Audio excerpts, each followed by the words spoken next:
Bueno, vamos a seguir con la clase entonces. Vamos a hablar de lo que son los tumores cerebrales, que es una de las patologías que se encuentra con más frecuencia a nivel del sistema nervioso central.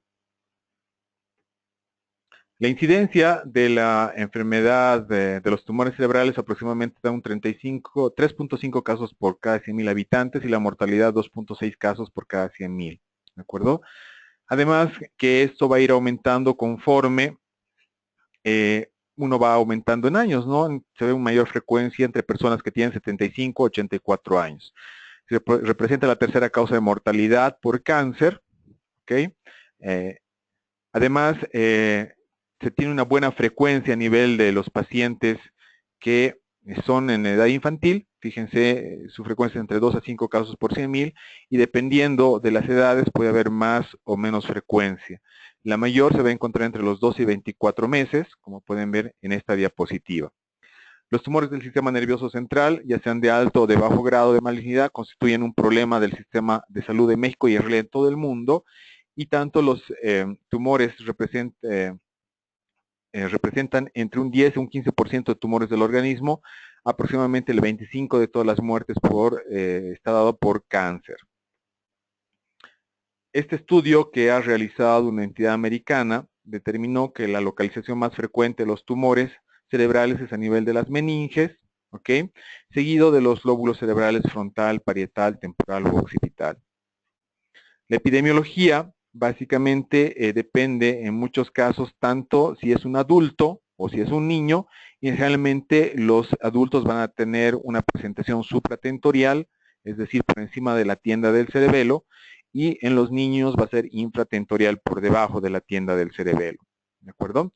Después, dependiendo el tipo o estirpe y de la frecuencia en niños, podemos incluso determinar el tipo de lesión que hay, ¿no? Por ejemplo, un chico puede tener un tumor benigno, la frecuencia en niños se puede estar dada por un astrocitoma o por un meduloblastoma, si fuera un tumor maligno, y si fuera una persona de tipo adulto, ¿de acuerdo?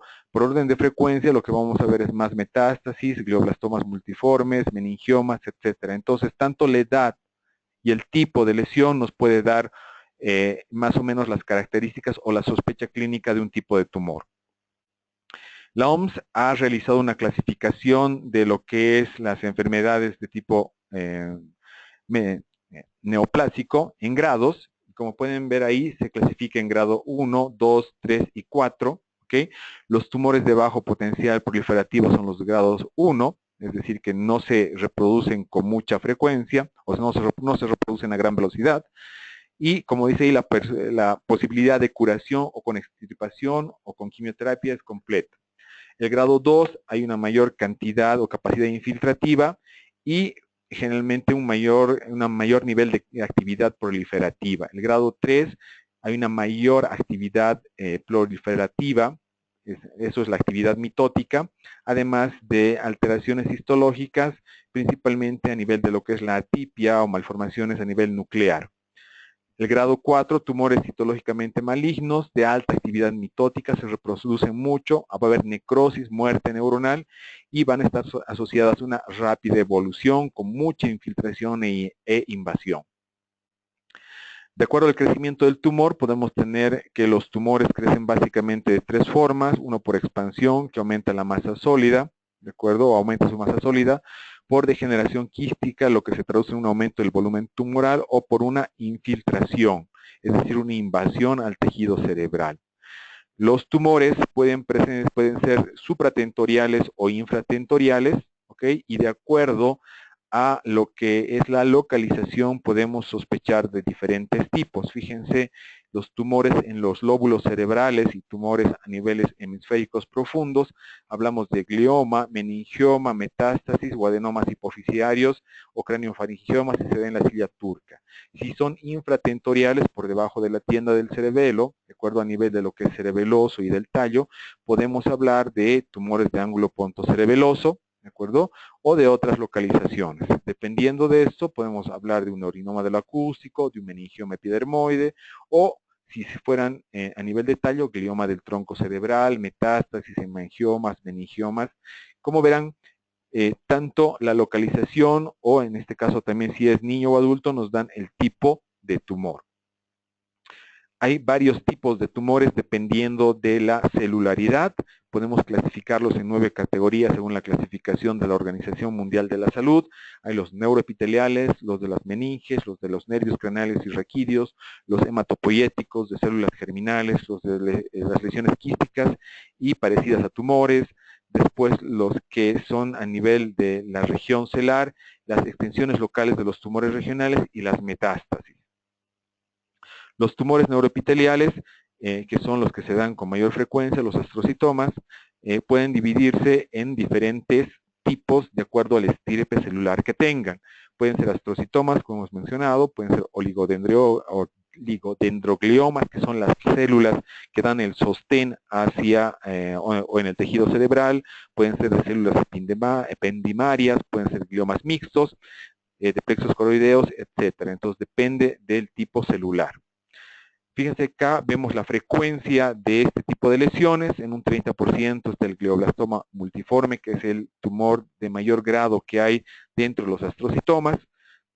Los astrocitomas de menor grado entre un 1 y 3%.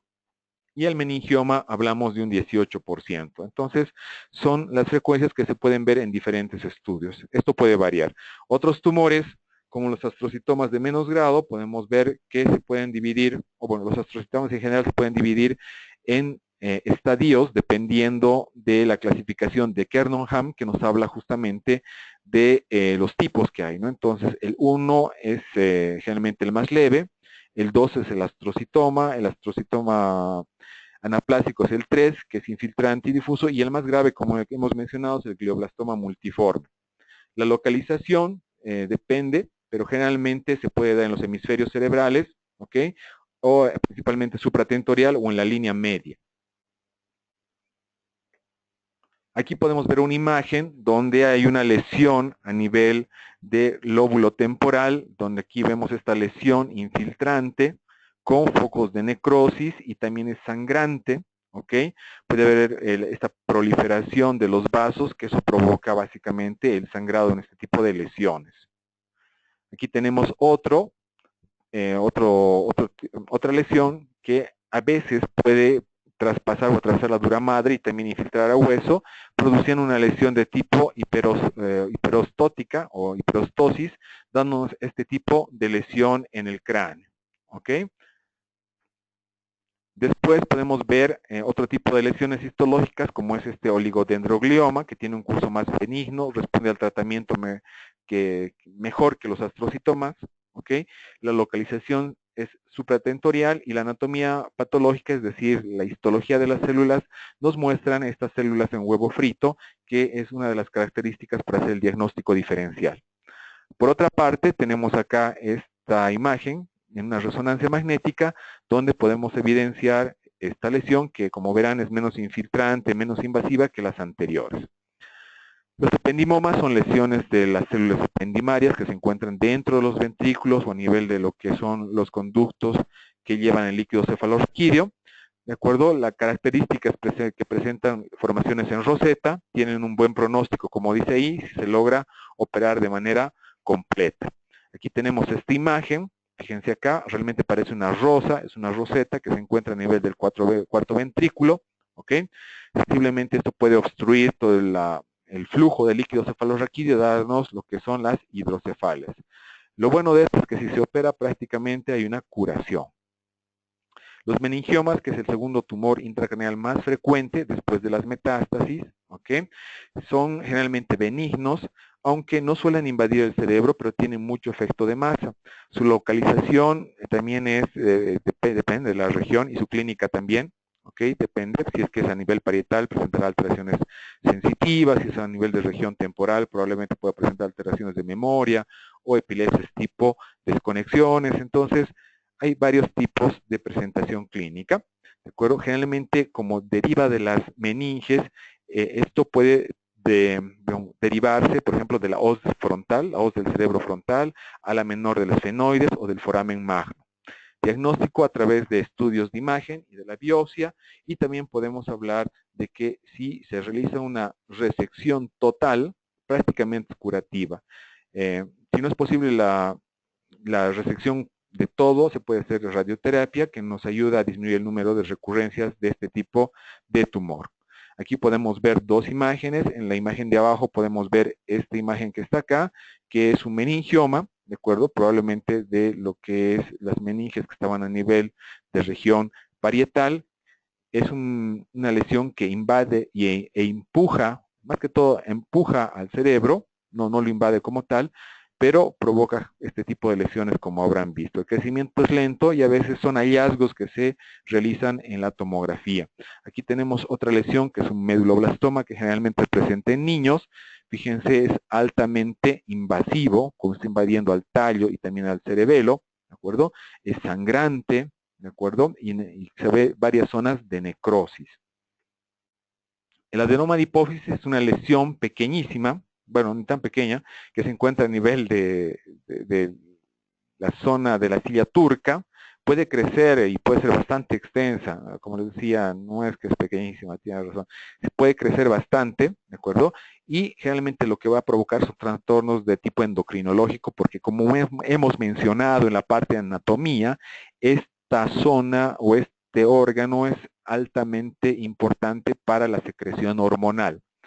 Puede tener efecto de masa, comprimiendo al quiasma óptico y provocando lo que se conoce como unas hemianopsias, que son alteraciones de la vía visual. Puede haber un sangrado o puede haber una isquemia de esto, provocando una apoplejía hipofisiaria, provocando alteraciones endocrinológicas. Y por último, si esto crece mucho, puede horadar aquí al hueso, provocando fístulas, y a la vez esto provoca que fluya líquido cefalorraquídeo, inclusive que puede salir hasta por la nariz. Los síntomas del tumor pueden ser, o los síntomas de los tumores pueden ser divididos en focales y síntomas generales. Los focales dependen del lugar de la lesión, pero generalmente se manifiestan como crisis epilépticas o déficits neurológicos focales.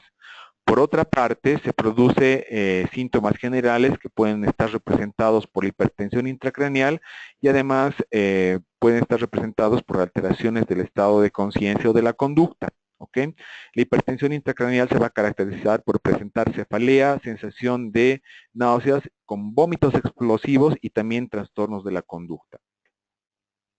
Las crisis epilépticas pueden ser de varios tipos, las parciales, las generalizadas y las complejas. Las parciales son cuando presentan un tipo de sintomatología que puede ser motora o sensitiva, las generalizadas cuando hay una alteración del estado de conciencia, y las complejas cuando podemos evidenciar, por decirles, no un desmayo, sino una desconexión. El paciente actúa de una manera semiautomática o automática haciendo cierto tipo de conductas y después él no recuerda. Los síntomas focales también pueden ser, dependiendo del tipo de región afectada. Fíjense, deterioros intelectuales y de la conducta, zonas frontales, alteraciones en la sensación, el tacto, todo lo que es parietal, alteraciones de la memoria y la comprensión del lenguaje, todo lo que es temporal, alteraciones del equilibrio más a nivel de cerebelo, alteraciones visuales a nivel occipital y alteraciones en el control respiratorio y cardíaco, puede ser por afectación del tallo, principalmente el bulbo raquídeo.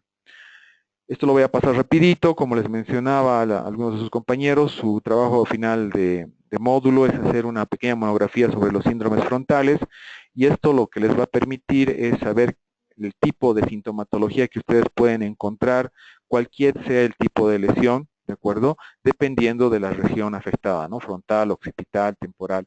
Entonces, eso va a ser su tarea, lo paso rapidito. Las pruebas que utilizamos para realizar el diagnóstico de los tumores cerebrales son estudios de imagen como la tomografía o la resonancia magnética, la espectrografía por resonancia magnética, que nos permite medir cierto tipo de sustancias que nos indican el metabolismo de esa zona y de esa manera poder hacer un diagnóstico diferencial. Podemos hacer la resonancia magnética dinámica también para ver cómo está la vascularización del tumor. Aquí tenemos unas imágenes de una resonancia magnética con contraste y de una tomografía con contraste que nos permiten realizar, digamos, esta reacción que se llama captación en anillo, que es característica de los tumores. Fíjense, se pone el contraste y alrededor de la lesión se realza como un anillo, ¿ok? Tenemos también edema perilesional, efecto de masa, etcétera, etcétera.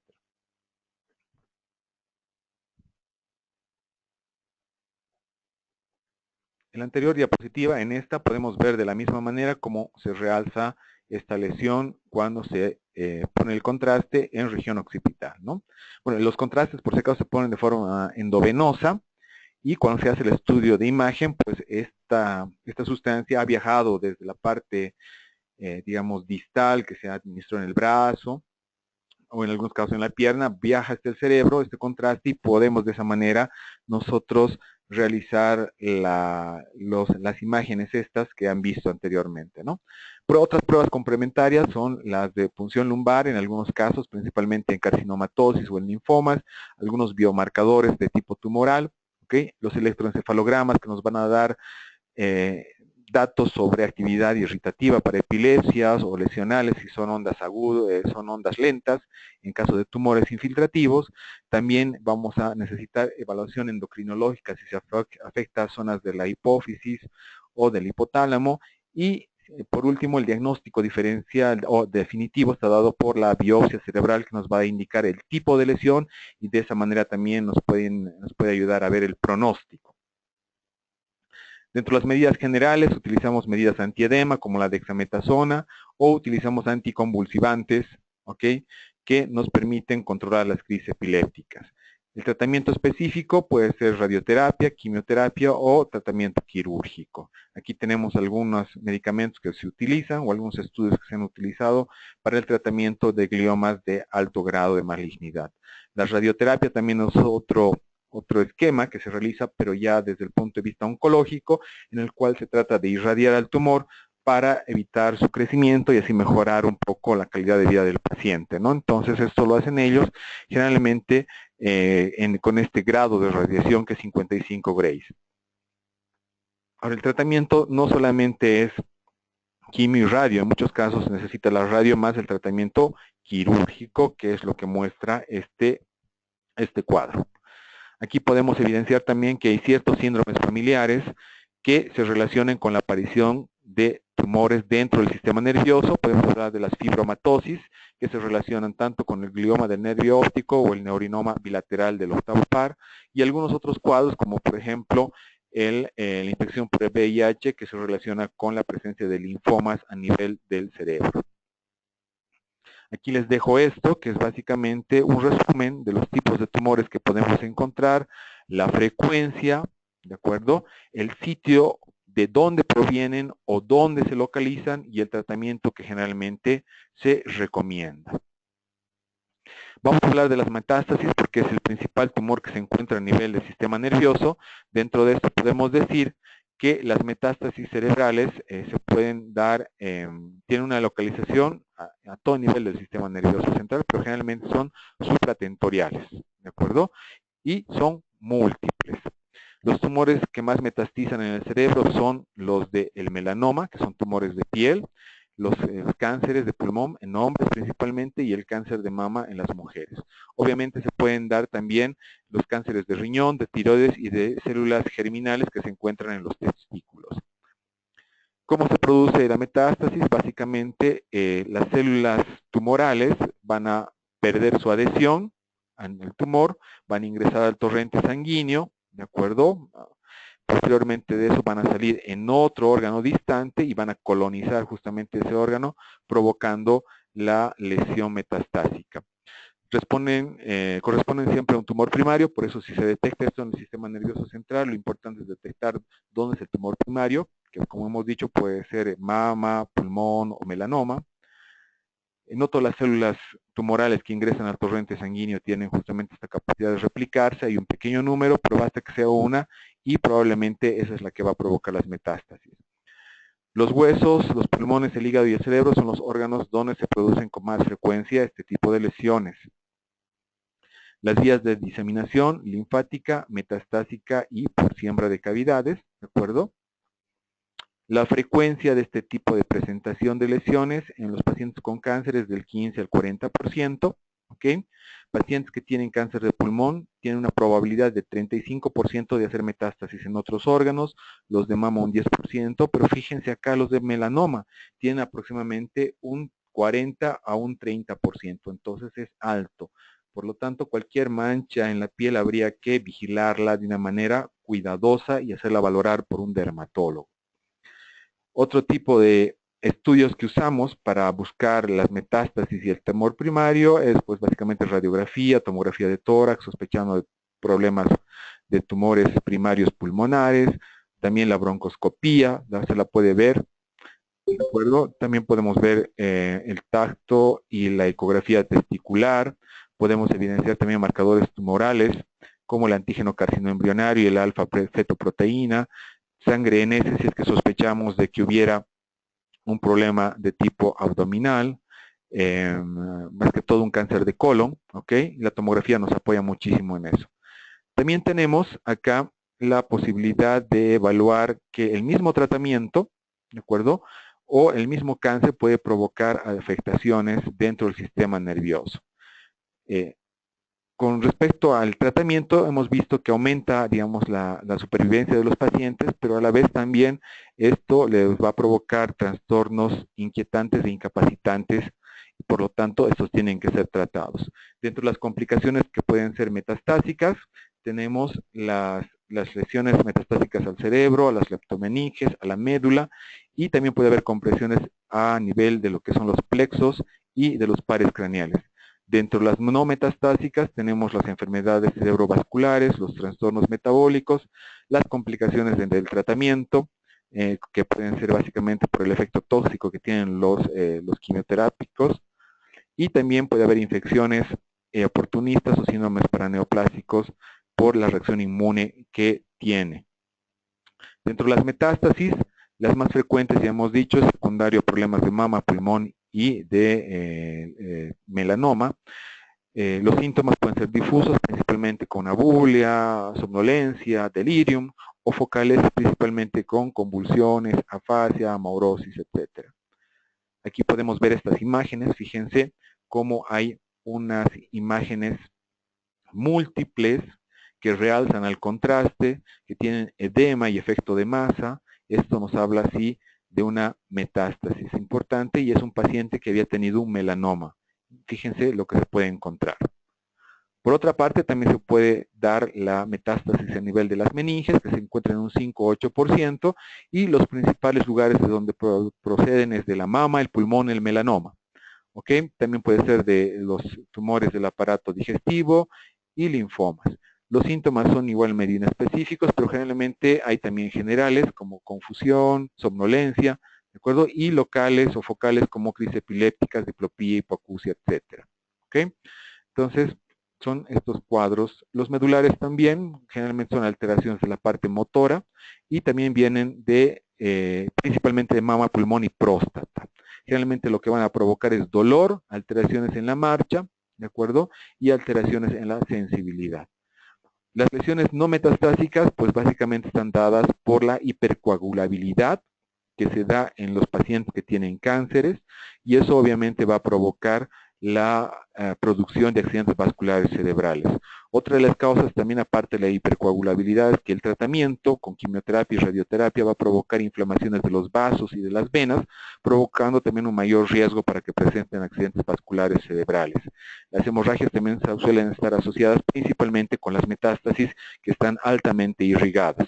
Dependiendo de la localización, pues ya sabemos que pueden provocar problemas de tipo delirium, trastornos de memoria, confusión, también pueden provocar hemiparesias, hemiparestesias, dependiendo de dónde se encuentren.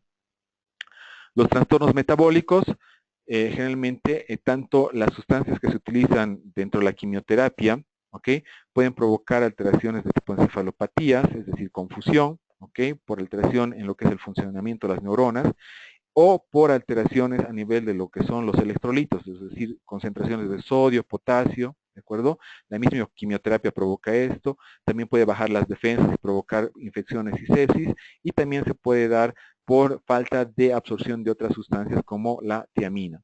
Esto depende justamente de la invasión de algunos otros órganos, porque, por ejemplo, el riñón es el centro o es el órgano que controla, digamos, el equilibrio hidroelectrolítico, y si se afecta el riñón, pues vamos a tener este tipo de alteraciones. El hígado también es importante porque produce muchas sustancias para lo que es el metabolismo de él o de la persona, ¿no? del organismo. Por último, mostrarles las complicaciones que se pueden dar a nivel de lo que es radioterapia. Puede haber alteraciones agudas de tratamiento como edema e hipertensión intracraneal leve que provoca alteraciones de la conducta y cognitivas. Las subagudas pueden ser somnolencia, cansancio, alteraciones medulares, y tardías pueden darse la necrosis cerebral, o sea, una muerte neuronal por el uso de estas terapias, ¿de acuerdo? Principalmente la radioterapia. También dependiendo de donde irradie puede haber mielopatía, microangiopatía, ¿de acuerdo? Y todas estas. Inclusive puede haber procesos de tipo leucoencefalopatía, que son trastornos de tipo desmielinizante que a la vez también provocan muerte neuronal y afectación de los axones. Dentro de la quimioterapia también podemos hablar de la encefalopatía aguda, las mielopatías también, de encefalopatías necrotizantes, polineuropatía, convulsiones, ceguera y formación de abscesos. Entonces, como verán, tanto el mismo cáncer como el tratamiento pueden provocar una afectación a nivel del sistema nervioso central con repercusión desde el punto de vista cognitivo y con repercusión desde el punto de vista de funciones físicas. Esta es la bibliografía. Les vamos a pasar también las presentaciones, ¿de acuerdo? Y aquí habríamos terminado la primera parte de tumores cerebrales. No sé si tienen alguna pregunta mientras tanto. Creo que estamos unos cuantos.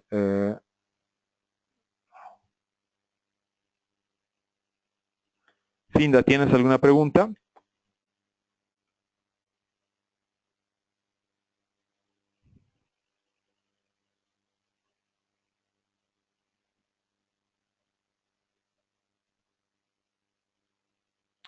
Muy bien, vamos a hablar entonces ahora acerca de las enfermedades neurodegenerativas.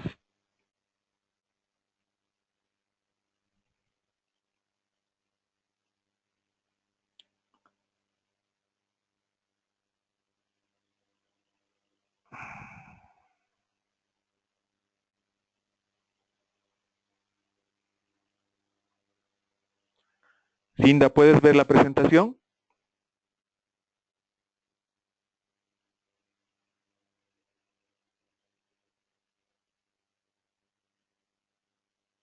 Muy bien. Vamos a empezar a hablar de las enfermedades neurodegenerativas. Las enfermedades neurodegenerativas son un grupo de enfermedades que prácticamente están creciendo a pasos adelantados o se están expandiendo de una gran manera conforme nuestra expectativa de vida aumenta. Entonces, dentro de las enfermedades neurodegenerativas, vamos a hablar un poquito por qué se producen. Estas se van a producir, gracias Ina, estás viendo entonces la pantalla. Excelente.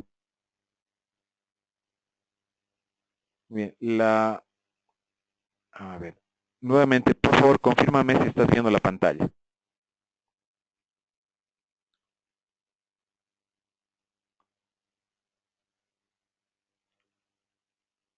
Bueno, como les comentaba, la definición básicamente es la producción de ciertas sustancias que se llaman radicales libres que van a ir a provocar un daño celular.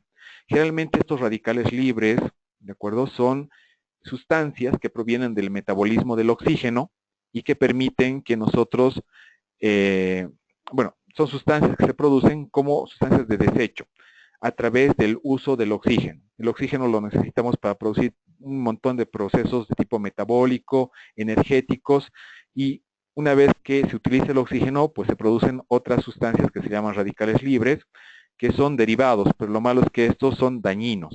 ¿Ok? Entonces, ¿qué es lo que sucede?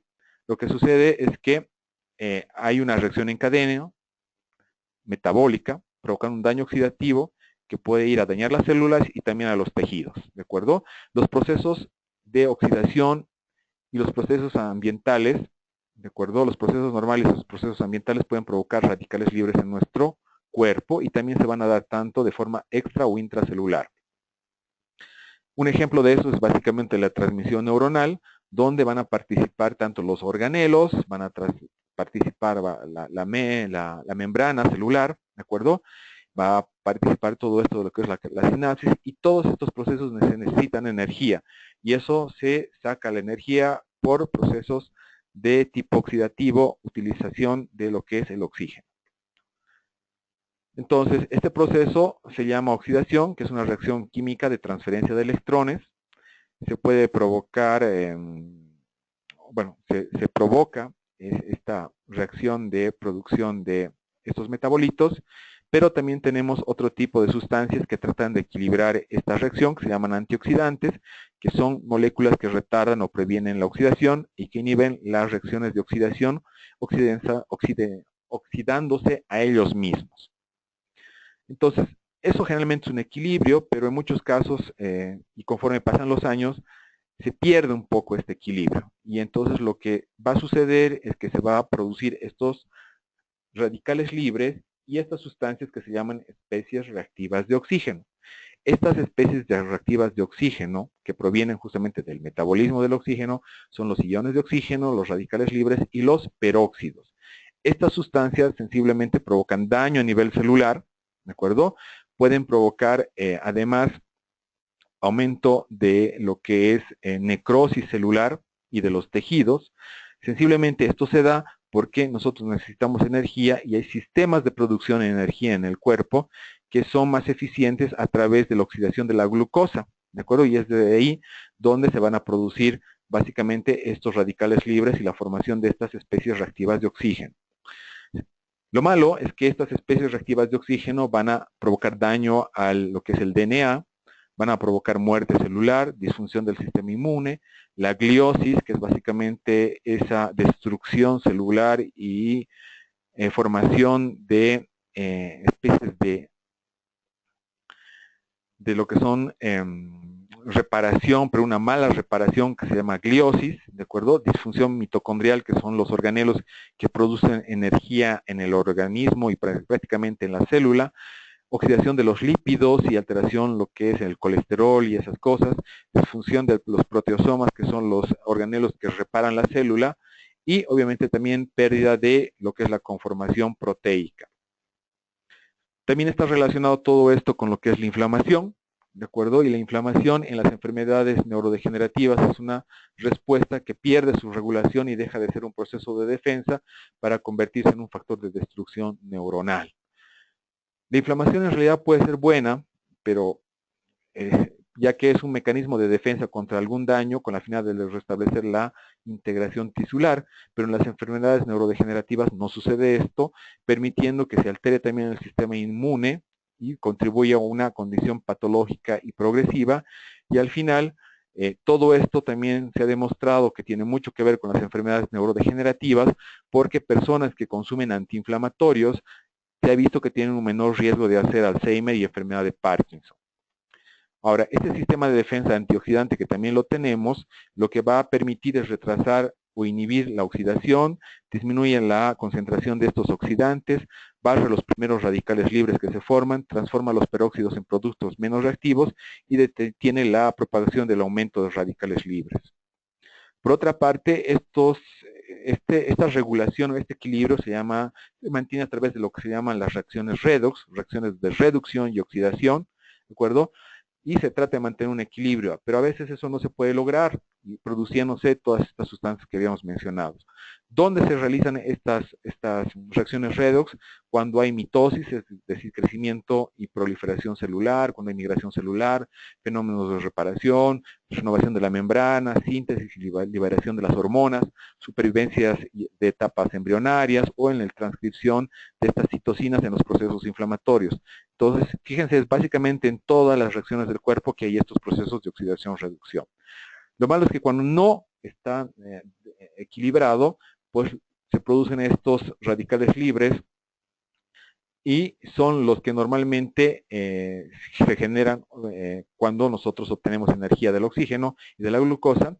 Esto lo que provoca es que los antioxidantes no logran mantener el control o este equilibrio redox, aumentando el estrés oxidativo, ¿ok?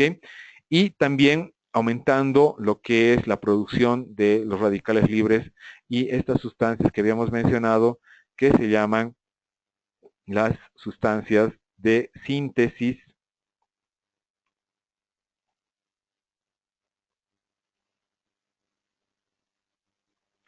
las especies reactivas de oxígeno, ¿de acuerdo? Entonces, las especies reactivas de oxígeno son las que aumentan junto con los radicales libres, provocando, como hemos dicho, una alteración en lo que es el redox, provocando a la larga alteración de las biomoléculas, de los lípidos y las proteínas de las membranas y provocando la neurodegeneración. Esta neurodegeneración a la vez también provoca mayor oxidación de las moléculas, alterando más la membrana, alterando lo que es el equilibrio osmótico, que es el equilibrio que existe o la concentración que existe de sustancias a nivel intra y extracelular. Esto provoca un aumento no controlado del sodio y del agua, provocando esto un proceso de estimulación inflamatoria con la producción de estas interleucinas, que son sustancias químicas de la inflamación, causando gliosis, ¿de acuerdo? Y por lo tanto, muerte celular, daño cerebral progresivo. Entonces, las características generales de las enfermedades neurodegenerativas principalmente son que empiezan lentamente, se conoce el comienzo de los síntomas, pero no de la enfermedad, ¿de acuerdo? Y los síntomas se manifiestan cuando las neuronas sanas ya no son capaces de compensar básicamente las funciones de las enfermas. ¿Ya? Y la clasificación se la da por la topografía lesional o la alteración genética que pueda presentar. Tenemos también que hay varias sustancias que pueden estar afectadas, por ejemplo, todo lo que es la parte de la acetilcolina en la enfermedad de Alzheimer, las dopaminérgicas o las células dopaminérgicas en la enfermedad de Parkinson. Se ha visto también que hay una disminución de la población de motoneuronas en la esclerosis lateral amiotrófica y afectación de los núcleos basales y del tálamo en la enfermedad de Huntington. Aquí podemos ver, por ejemplo, que en la ELA aumenta el glutamato, que es un neurotransmisor excitador, que eso a la vez también provoca lesión de las neuronas, mientras que en lo que es la enfermedad de Parkinson y la enfermedad de Alzheimer hay una disminución de la acetilcolina y de la dopamina. Aquí podemos ver un cuadrito como en todas las enfermedades neurodegenerativas, ¿de acuerdo? Que están aquí, las primeras 4, podemos ver que hay una lesión neuronal con la apoptosis, hay aumento de la excitotoxicidad, en todas se aumenta el estrés oxidativo, es decir, se altera ese equilibrio redox de oxidación-reducción, ¿de acuerdo? Hay alteraciones vasculares, hay alteraciones de las proteínas y hay inflamación. La prevalencia de las enfermedades neurodegenerativas ha ido aumentando con el transcurso de los años. El ejemplo de esto es la enfermedad de Parkinson. Fíjense que conforme va aumentando nuestra expectativa de vida, probablemente tenemos más riesgo de hacer enfermedad de Alzheimer. Fíjense, a los 60, 65 años tenemos solo hasta un 10% ese riesgo, pero ya a los 90 años casi llega a un 50%. Entonces es alta la probabilidad de hacer la enfermedad de Alzheimer según vamos aumentando nuestra expectativa de vida. ¿Cómo se presentan estas enfermedades neurodegenerativas? Principalmente con cuadros de tipo demencial, alteraciones del movimiento, alteraciones de tipo de coordinación y debilidad o atrofia de los músculos.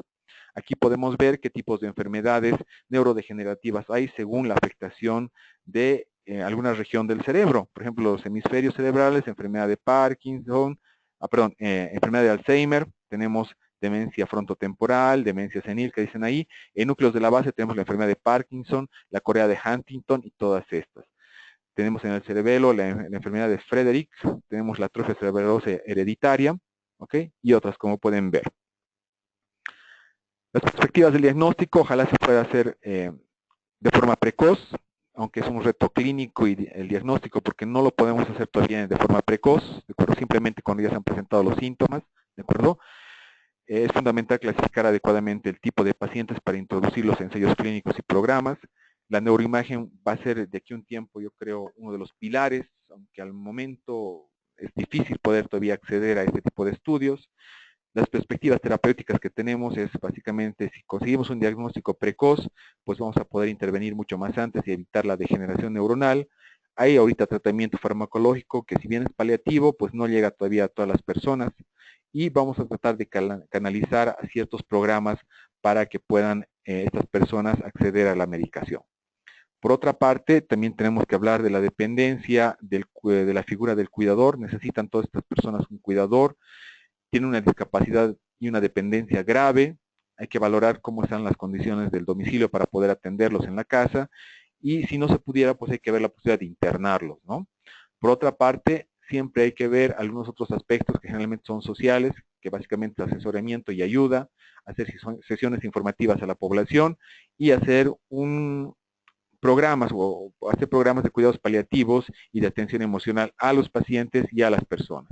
Y por último, hay que tratar de ayudar al mismo cuidador porque ellos se encuentran bajo mucho estrés y muchas veces llegan a lo que es este síndrome de agotamiento del cuidador, que es un burnout, ¿no? Muy bien, eso con respecto a las enfermedades de tipo degenerativo. Vamos a ver una presentación más de manera rápida, que es acerca de estas mismas enfermedades neurodegenerativas.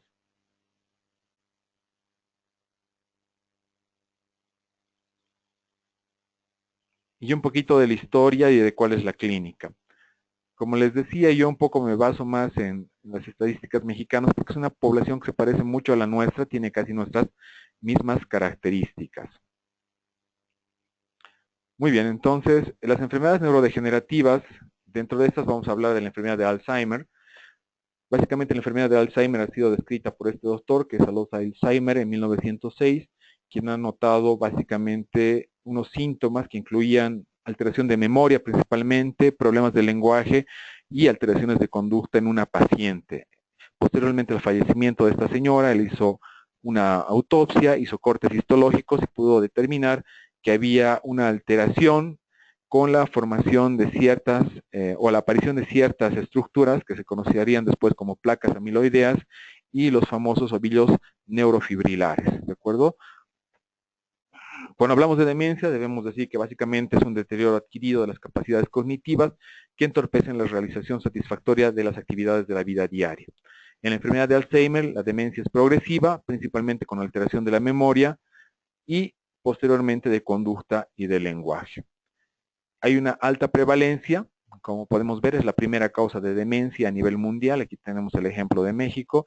Y a nivel mundial tenemos como casi 22 millones de personas en el mundo y consideramos que ya es una epidemia que sensiblemente parece que nos está ganando.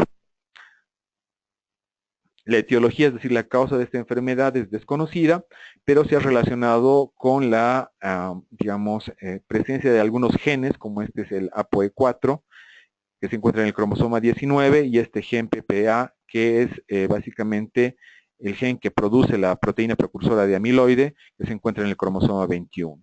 Factores de riesgo con los cuales se ha relacionado la presencia o ausencia de la enfermedad es edad, antecedentes familiares, el sexo femenino. Pacientes o personas que tienen síndrome de Down tienen mayor riesgo de hacer enfermedad de Alzheimer, ¿de acuerdo?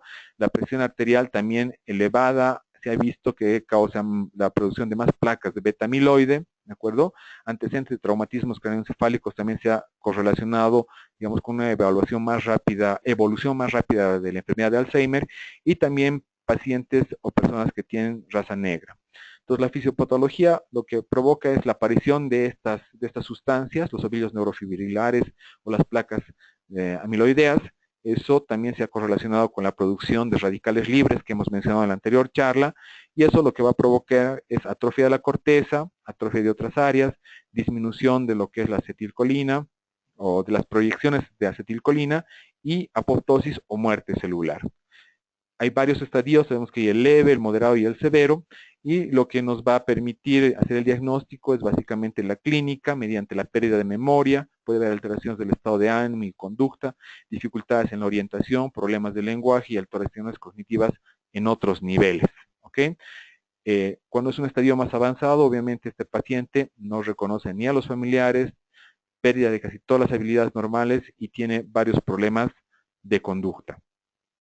Los métodos diagnósticos, siempre primero la historia clínica, el uso de instrumentos de screening y mejor si son baterías neuropsicológicas para poder evidenciar las alteraciones cognitivas.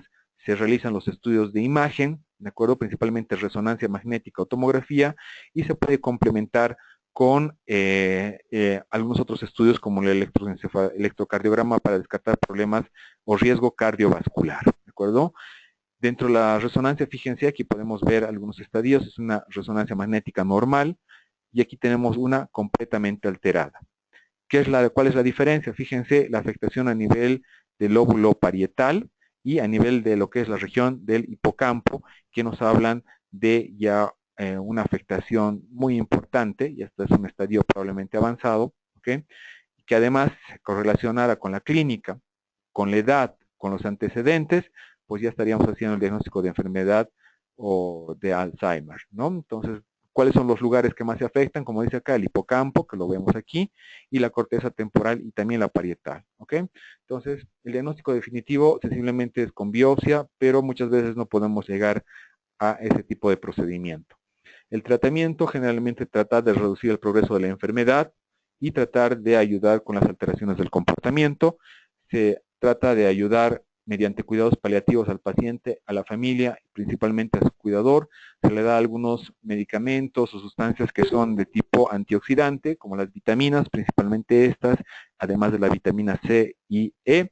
Y se puede utilizar medicamentos que son colinesterásicos, que inhiben justamente esta enzima que metaboliza la acetilcolina, como es el de donepezilo, que nos permiten retrasar el curso de la enfermedad. Otra es la enfermedad de Parkinson, que ha sido también descrita por este médico que se llama James Parkinson en 1817, en un artículo que se llama la parálisis agitante, no es temblorosa, era parálisis agitante. Es un trastorno neurodegenerativo porque afecta al sistema nervioso produciendo unos daños, bueno, una clínica puede ser un daño neurológico, y el daño se va a localizar a nivel de un núcleo que se llama la sustancia negra.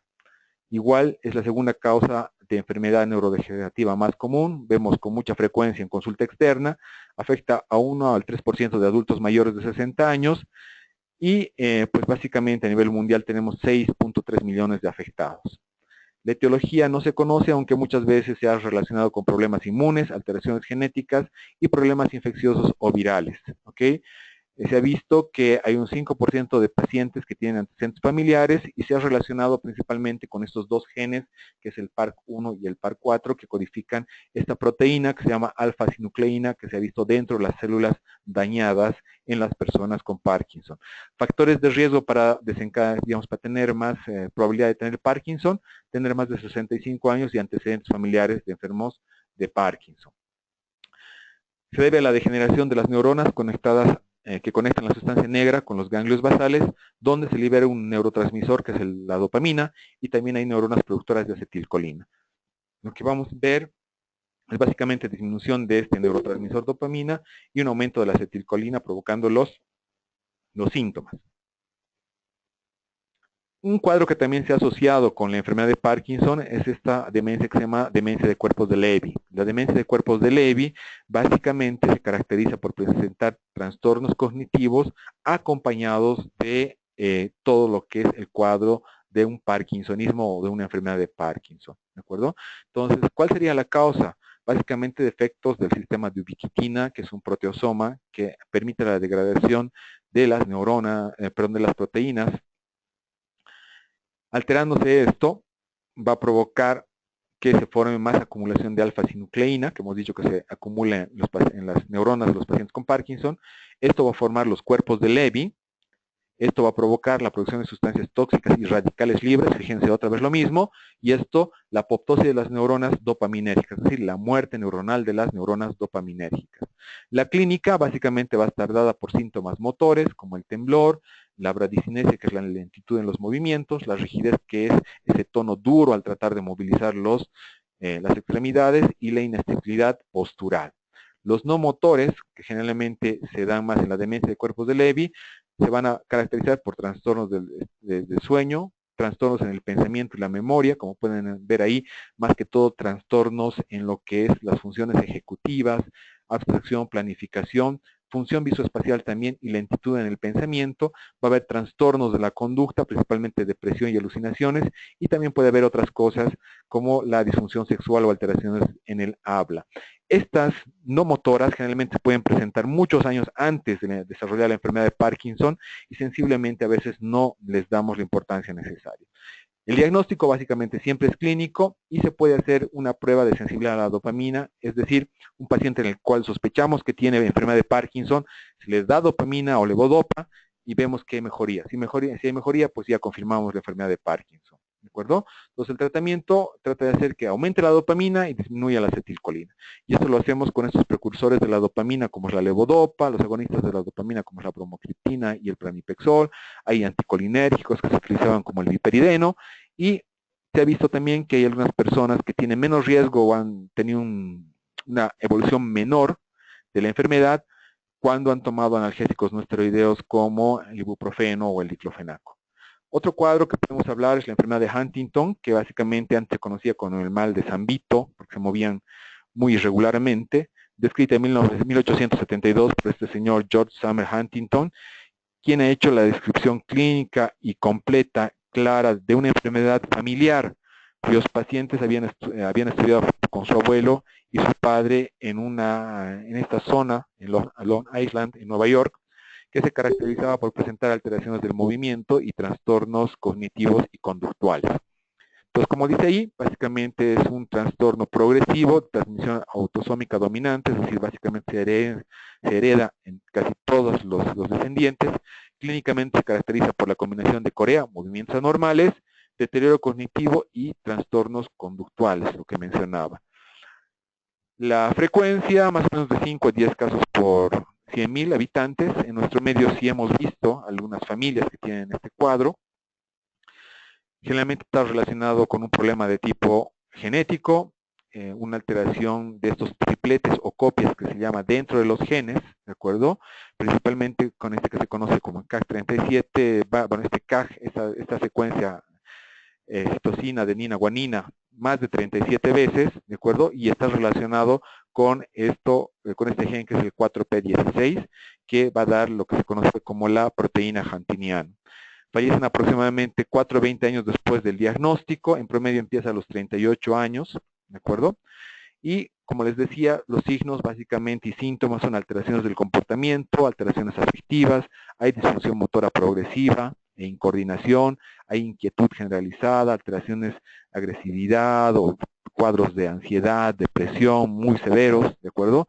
La corea, ¿cómo podríamos definir qué es este movimiento característico que presentan? Es un trastorno hipercinético caracterizado por movimientos espontáneos, sin propósito, excesivos, abruptos, arrítmicos, no sostenidos de las extremidades, ¿de acuerdo? Y que parecen una danza, por eso es una corea, por eso el mal de San Vito, decía. Entonces aquí tenemos dos imágenes, unas en T1 y otras en T2, de un paciente que tiene enfermedad de Huntington y otro que no tiene enfermedad de Huntington.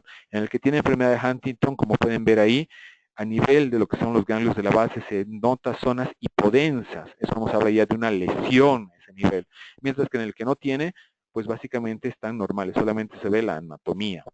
El tratamiento sensiblemente no existe y básicamente lo que se trata de hacer es mejorar la calidad de vida y realizar programas de rehabilitación que probablemente puedan ayudarle un poco. Otro de los cuadros de enfermedades neurodegenerativas es la esclerosis lateral amiotrófica, que se conoce como enfermedad de Charcot o mal de Charcot, que ha sido el neurólogo que estudió más esto, o la enfermedad de Lou Gehrig, que ha sido un beisbolista famoso durante el año 1941, que es el que ha desarrollado esta enfermedad.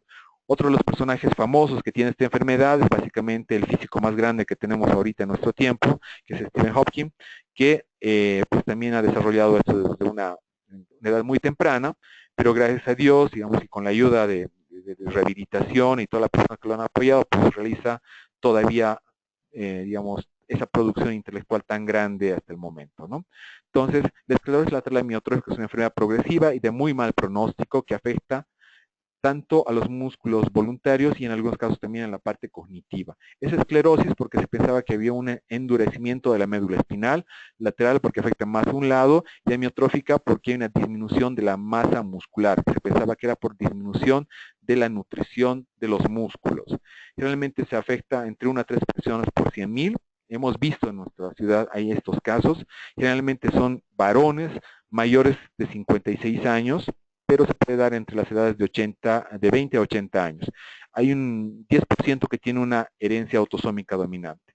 La etiología no se conoce, aunque sea relacionado con este gen que se llama SOT1. Se piensa también que hay una gran producción de radicales libres que afectan principalmente las motoneuronas, y hasta el momento pues no se ha relacionado con una cosa clara, ¿no? Por eso es desconocida.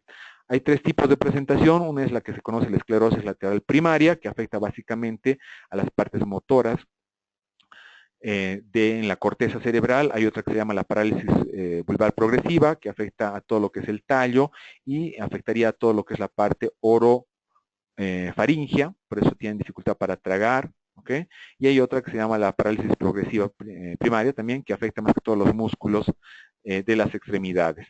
Cuando se tienen los tres síndromes, se habla de la esclerosis lateral amiotrófica.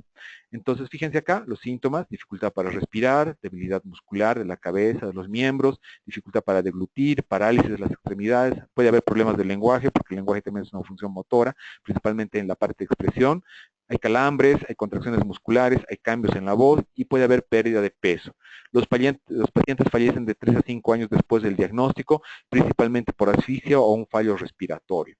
El diagnóstico principalmente es clínico, por lo que hemos mencionado, y se puede complementar con estudios de tipo neurofisiológico como las electromiografías.